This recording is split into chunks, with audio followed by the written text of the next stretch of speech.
Blackwood has arrived, and I've been playing my ultra-simple, yet effective, stamina-based Templar, which I call the Harvester build, PvE damage dealer, and I'm absolutely loving it. Welcome back, gang. It's Deltia from Deltiasgaming.com, and today I'm going to break down all the new gear and skill changes for the Stamplar and the Blackwood chapter of the Elder Scrolls Online. This video will cover a bunch of different gear loadouts for beginner, solo, group PvE, and the usual skills, rotations, consumable Mundus, and champion points, but we got a new one, and that's companion. Stay tuned if you want to learn more about the Stamplar, one of the most fun and easiest melee stamina builds in the Elder Scrolls Online. Thanks for watching. First thing we're going to cover is the skills, and there's a few changes, and pretty much like most of my PvE builds, I go dual wield and bow for a variety of reasons. So we're going to start with dual wield working left to right on our skill bar, and essentially what you need to know is I made this very, very simple. So it's not going to have all the complex dots and other things that other builds might have. You can really prioritize keeping 2 to 3 up and still do pretty good damage. So first ability up, and is one that you really should prioritize, is Power of the Light. This is Dawned Wrath through the Templar, and it deals physical damage. It's like a balloon.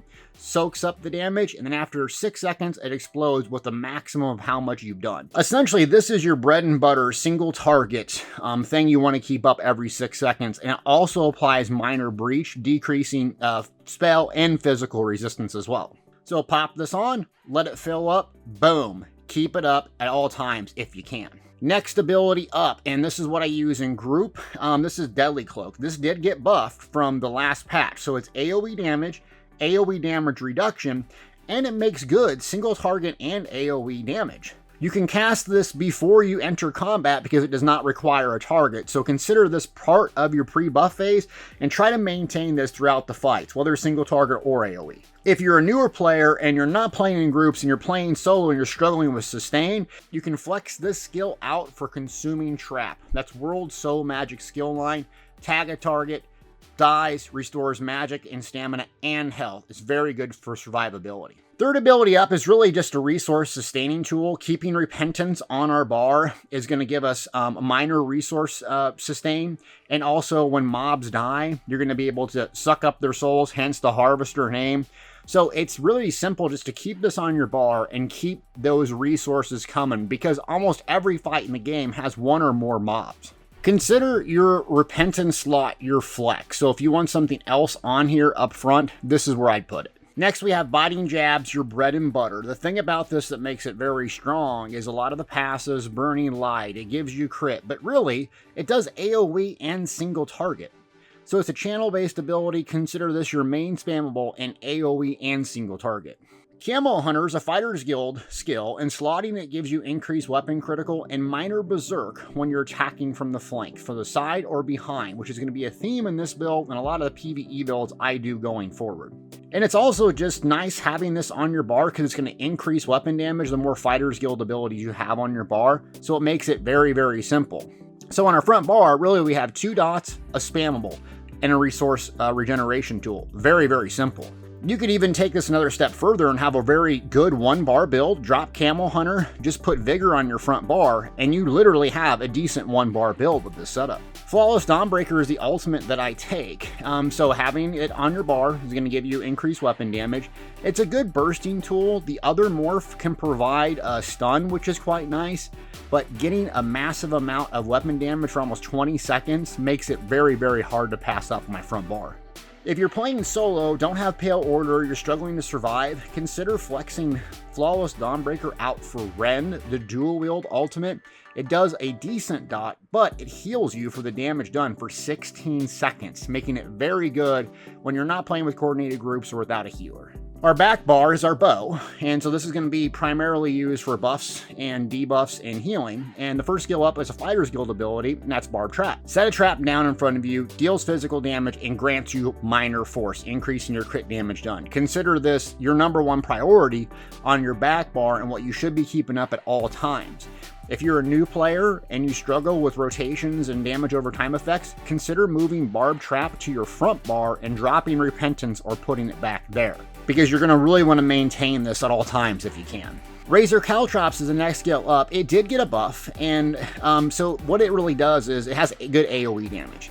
It can do some good single target damage as well. It can also apply Major Breach for a short period of time, but consider this primarily massive AoE and another dot that you can keep up single target if you're good at that. Restoring Focus got changed. It heals you based on your max health while standing in it, and it still gives resources, adding physical and spell resistance. So this is a resource sustain tool on our back bar. It's gonna just really help you maintain stamina recovery and also with repentance as well. You should be pretty good on resources, which allows you to flex in some gear options later on. Arrow Barrage is the morph of Volley from the bow skill line. There's two different morphs. Arrow Barrage is massive AoE, while Endless Hail is still good AoE, but it lasts a lot longer. So you need to pick which one based on the content you do. My recommendation, if you're someone doing trials, veteran hard mode dungeons, DSA, you might want to take Endless Hail. If you're doing VMA or something like that, and you just need massive AoE, I would go with Arrow Barrage. Either way, consider this your second most important priority on your back bar, especially if you have the perfected Maelstrom bow. It will add a lot of damage. Last active ability up on our back bar is Echoing Vigor, Alliance War Assault skill line. It's a heal over time that lasts quite a bit. The nice thing about this heal over time is it's not only you, but it's your allies, including your companion. This is very, very helpful if you plan on using a companion, because it will splash heal them, and you don't really need a burst heal in PvE. You need a strong heal over time. This is what you go to. Shooting Star is the ultimate that I selected on my back bar. The reason why is you can cast it prior to starting combat, it hits really hard, and has a nice stun. Yes, it is magic-based damage, but it still hits very, very hard, and pound for pound will outperform a lot of ultimates on your back bar. You can flex in the Adrix Spear ultimate Crescent Sweep if you want. That way you have one Adrix Spear on your front, one on your back. Okay, let's talk about rotation. So, really easy mode is this. Literally maintain Barb Trap, Power of the Light, Biting Jabs. Start right there. If you need to add more buffs and debuffs as you progress, that's great. But these are the two things you want to maintain. Barb Trap, Power of the Light. Biting Jabs is your main spam roll. And so once you get more familiar with it, now you're going to add some more things in. You're going to add Arrow Barrage or Endless Hail. You're going to add in Deadly Cloak. You're going to add in Razor Caltrops over time, so you can maintain those as they come off cooldown. With that being said, you should not be doing Biting Jabs a whole lot. Maybe one or two Biting Jabs, and then you're going to have to go reapply some damage over time effect. So pre-buff really is casting Barb Trap when the mob's about to spawn, Arrow Barrage, Caltrops, Rune, Bar Swap, Deadly Cloak. So that's as the mobs spawn or you're walking up to them, you're going to try to get those down so you can always start the fight with all those buffs up. Then your priority, again, Power of the Light, Light Attack Weave, Biting Jabs. After about 2, you're going to reapply that Power of the Light, you're going to switch back to your bow, and then you're going to do Arrow Barrage, Caltrops. You'll be pretty close to reapplying Barb Trap. Then same thing, you're going to switch back over, it's pretty close to applying Power of the Light, 1 or 2 jabs, Bar Swap, Barb Trap, Arrow Barrage, Caltrops, and so on. And how you used Survive on this is basically dodge rolls, Repentance, Rune, and then Vigor when you're in trouble.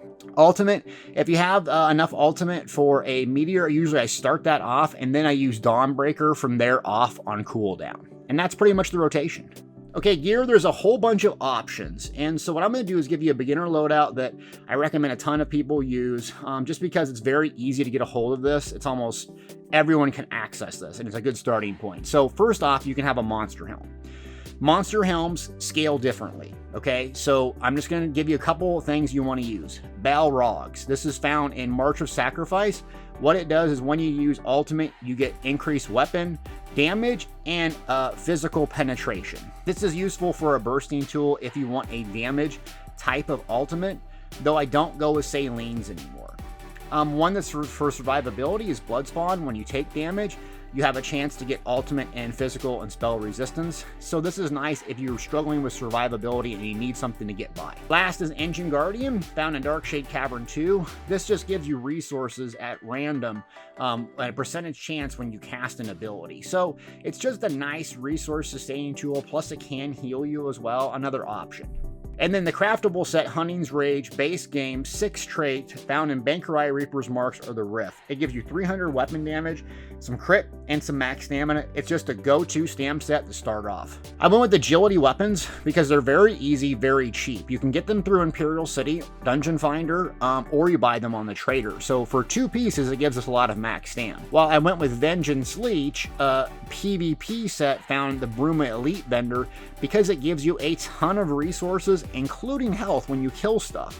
So this setup will get you by a lot of the content in the game until you get more of the bells and whistles later on. Speaking of bells and whistles, so there is a couple setups that I use. I dropped the monster helm, the 2-piece monster helm. I'm going to give you some options. For solo, what I did was use Deadly Strikes. Deadly Strikes is a PvP Cyrodiil vendor in town Bruma. You can buy random bags and then just open them and get your set. It's pretty easy. For about 500,000 alliance points, I was able to get pretty much best in slot. So what it's going to do is increase your damage with channeled abilities, bleeds, poisons, essentially everything. So having this on is a very, very simple thing. You don't have to do hardcore trials or anything to get a hold of, and you can buy them from other players as well. You go with a 1-piece Slime Crawl, which gives you the most crit per 1 piece. And then if you struggle with resources, swap out Deadly Strike for something like Vicious Ophidian or Vicious Serpent. You can get that in the trial, Hellraw Citadel, AA, or Sanctum Ophidia. This will give you back a lot of resources when things die, but we're the Harvester. We're using Repentance and Restoring Focus, so it's not an issue on this build. Now, another option for solo play, and it's Perfected Soul Zaan's Torment. This is Rock Grove, Blackwood, and I'm going to give you an option if you can't get a hold of this.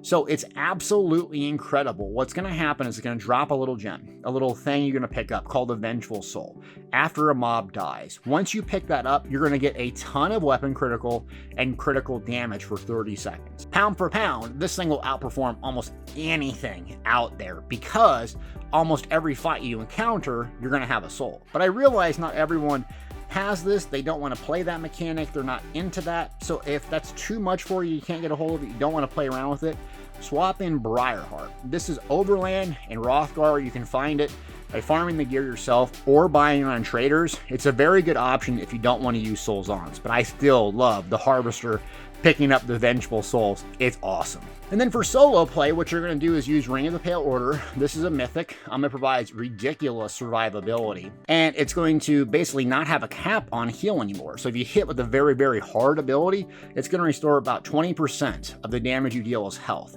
Absolutely insane. Back bar, we're going to go with the Perfected Maelstrom Arena bow.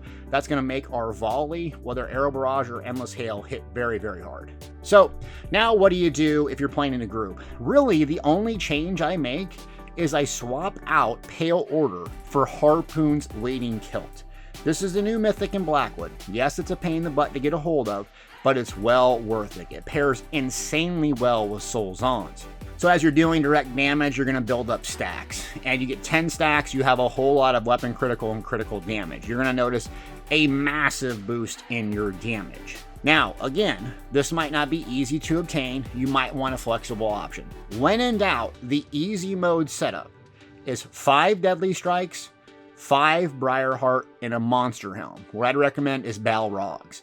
This will give you a very easy, well-rounded setup if you can't get a hold of these things that I have recommended. Okay, let's talk about the races that you can pick. So what I play is Orc on this because I like that it's balanced for PvE and PvP. But if you're looking for the optimal PvE damage, Khajiit might be it because it has recovery, has max stats, and it has crit damage and crit healing. That's an insane racial passive. So if you're looking at top-end PvE, I'd pick Khajiit. Last option that I like is Dunmer. It's all around great if you want to switch between magic and stamina and only want to play one character because it gives you max stats and it gives you weapon and spell damage. Consumables, you need to play around with what works for you. So the Arterium takeaway bot, that's the gold food. That can be very useful. Or buy stat if you're playing in a coordinated group with spears and orbs and you're getting resources and there's plenty of mobs going around dying. Potions, I use weapon damage, crit, and recovery potions to make sure I have 100% uptime, especially if you don't have that weapon power buff on your bar. If you want more survivability, you could always bring tripods. Poisons, I just do damage, health, no recovery on my front bar only. And then make sure to bring XP scrolls because these can help out a lot, especially if you're leveling and leveling companions. Speaking of companions, so what do you do if you want to use a companion on this particular build? I played both Miri and Bastion at level 20 and so on. So on the live server, what I found best is to pick Bastion, who has a Dragon Knight based kit. And what I do with him is I primarily make him a tank. And so I get the sword and shield and I go buy him a pair of I get him sword and shield, and I get him heavy armor and Leoin, the arm and fine garments store. So that way, out the box, he can actually tank. Sword and shield, there's a taunt you can get right away, and then I put a couple of abilities on from his class kit, like talons, they call it something different, and a nice heal. So right away, he does pretty good. At round level 7 in guild skill line, round 6, he starts getting much more powerful and much more useful. So with Echoing Vigor on, I'm able to do veteran dungeons, even hard modes, just him and I. So I would go with the tank route and then just give him some heals with Echoing Vigor. It'll lower your DPS slightly, but it's better than having a ranged caster than you're taking all the pressure. Bastion does really well. Mundus Stones, I run the Thief at this time, so crit looks like a little bit nerfed. So I'm going with the Thief Mundus Stone, Divine's traits on my body. That seems to work well. Another one you could go with is the Shadow. Attribute points, if you don't know, I go all stamina. Really, with your food on, you should be at 21 to 22k health or more. 24,000 health would be a really good starting point. So depending on how many champion points you have and your gear, and if it's purple and gold and so on, you might want to tune it a little bit. But 64 points in a stamina, or back off a little bit to get that health right around 24k if you can. Champion points, I'm going to talk about the changes that I went with. So Warfare, there's a bunch of new champion points, but the Templar does a lot of damage over time. And I prefer attacking from the back or the flank. Camo Hunter, everything else is going to reward us. So number 1 in the blue tree is Fighting Finesse, increasing your crit damage. Backstabber, increasing crit damage when you attack from the flank. You can flex in Master of Arms if you can't position behind something or you're playing solo. Next up is Thaumaturge, damage over time, think puncturing sweeps. Biting Aura is next, increasing your damage done with area effects, think biting jabs. And then Craft Tree, Treasure Hunter, Rationer, Liquid Efficiency, Steed's Blessing. Those really aren't performance-based. Fitness, the standard fare here. Rejuvenation, Ironclad, Boundless Vitality, Bloody Renewal. And that's basically the Stamplar setup. So maintain just a couple dots when you're learning this. It'll be very easy to swap in and out skills and start adding things as you become more familiar with it. Play around with the companions and go with a very easy gear setup to start, and then start working towards those more complex gear loadouts and abilities, because it will gradually go over time, increasing your damage. But this is one of the best places to start. Stam, PvE, DPS. Also, shout out to my Patreons for sponsoring this video. Thanks for watching.